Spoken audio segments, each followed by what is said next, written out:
Assalamualaikum warahmatullahi wabarakatuh. Perkenalkan, nama saya Nur Aziza, program studi teknologi pendidikan semester 2 Fakultas Keguruan dan Pendidikan. Jadi di kali ini saya akan menjelaskan tentang tindak pidana korupsi dalam peraturan perundang-undangan Indonesia. Tindak pidana korupsi. Tindak pidana korupsi bukanlah tindak pidana baru di dalam peraturan perundang-undangan di Indonesia.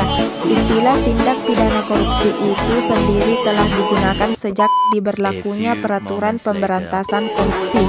Tindak pidana korupsi dalam peraturan perundang-undangan di Indonesia. Penguasa Perang Pusat nomor PRT/Peperpu/013/1950.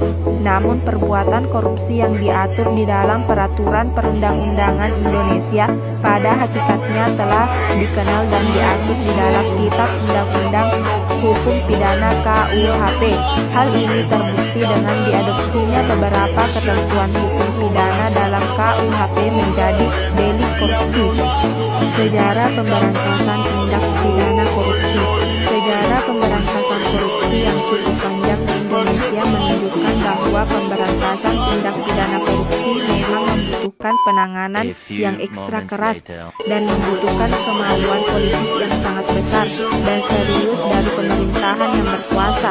Politik pemberantasan korupsi itu sendiri tercermin dari peraturan perundang-undangan yang dilahirkan pada periode pemerintah tertentu.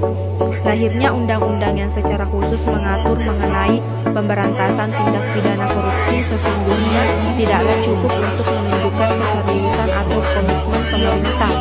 Perlu lebih dari sekedar melahirkan suatu peraturan perundang-undangan, yaitu menerapkan ketentuan yang diatur di dalam undang-undang dengan cara mendorong aparat penegakan hukum yang berwenang untuk memberantas korupsi dengan cara yang tegas, berani, dan tidak pandang bulu.